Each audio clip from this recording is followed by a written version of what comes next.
Think of how God allowed Joseph to experience the pain of betrayal from those who were closest to him. So, you see, oftentimes God will allow us to encounter pain. But why?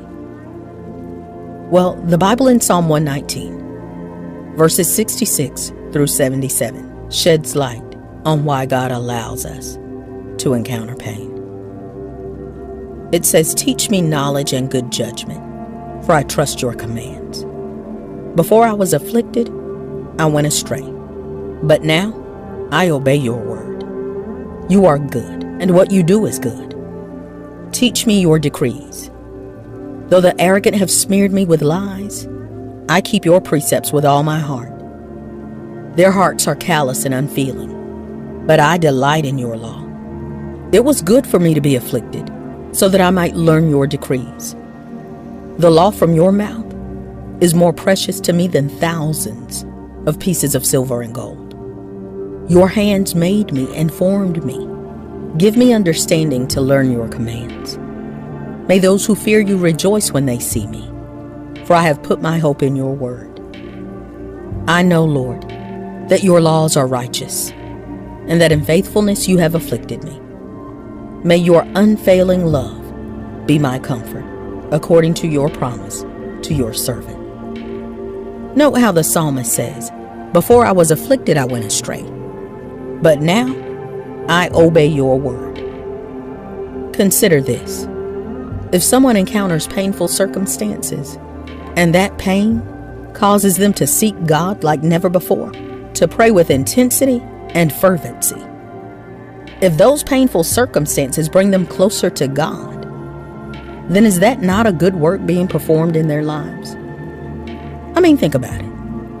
If you never go through anything, how will you learn how to pray? How will you learn how to trust and rely on God? When I look through the scriptures, every famine that happened, every economic downturn, every plague, every disease, the people of God were sustained through every season that the world went through because they put their trust in Him. Because when your trust is in the Lord, you are secure. You know, it's easy to say that we trust God when everything's good and everything's happy and all is going according to plan. We say, oh yeah, I'm just trusting the Lord and look how good everything is. But it's a whole other deal to trust God when things are not so good. You see, to trust God means you have to allow Him to do what He wants to do, even if He fails. And you say, well, He can't fail, He's God. And that's the point. He can't fail. Therefore, we must trust Him enough to let Him succeed. But to let Him succeed on His terms, and in His way, and in His time. Not on my terms, or in my way, or in my timing. To trust God is to say, I'm going to let God do what He wants to do. Lord, I'm not going to argue with you. I'm not going to fight. I'm not going to resist. I'm going to let you do what you know is best. And I am not going to fear in the middle of the outcome. That's when you look for God. Always look for God in the way things are. Not in the way that you hope they will be. But look for God in the way things are. Because He is not waiting for you on the other side of the trouble, waiting for you to figure it out and find your way through. He is in the middle of it, walking with you, working His way and His will, but you've got to trust Him in it. So when God says, do you trust me? Well, then you have a decision to make. Will you allow Him to do what He wants to do and not fear the outcome? Because to fear the outcome says, Lord, I don't really quite trust you. Will you allow Him to do what He wants to do and not fear the outcome? Focus on what never changes in the days ahead. That'll give you stability. Don't focus on what's ever changing, because we don't know where it's all going to end up. You say, well, what are the unchangeable truths that aren't I should focus on? Well, God sees everything I'm going through. Focus on that. God cares about everything I'm going through. That's unchangeable. God sees and He cares. God has the power to change what I'm going through. He has the power to answer prayers. That's unchangeable. God always acts out of His goodness to me. That's never going to change, no matter what happens. God is always going to act good to me. God's plan is always better than my plan. I may not see it, but it's better because he's a good God. God will never stop loving me. That's never going to change in your life. These are things you need to focus on. The things that never change. God's love for me. God's grace for me. God's goodness for me.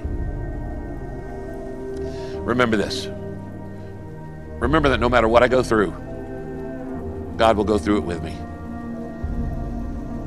Every stage, every phase, every crisis, no matter what I go through, God is going to go through it with me. You will never really ever be alone. God is with you.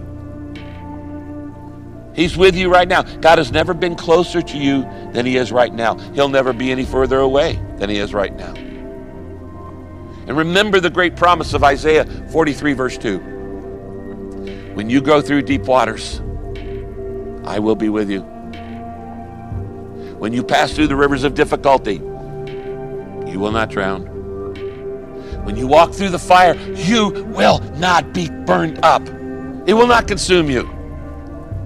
That's what you want to focus on. Maybe a little less listening to the internet and a little bit more listening to God. That will give you confidence. That will give you stability. That will replace your panic with prayer. It will replace your worry with worship. It will replace your anxiety with adoration. You have to believe that God knows what is best, that he will not abandon you, he will not let go of you, that you will not be destroyed by this trouble. You have to take him at his word when he says, I will never leave you or abandon you. You have to take him at his word when he says, I take all things and work them together for your good. The seed of faith planted in the soil of adversity under the watchful eye of the gardener will bring forth life and beauty in its season. The Bible says that God makes all things beautiful in their time. The trouble that you are in will not last. The trouble will not last. It is light and momentary compared to the eternal glory that awaits you. It is all about your perspective. How you see the trouble is how you will face the trouble.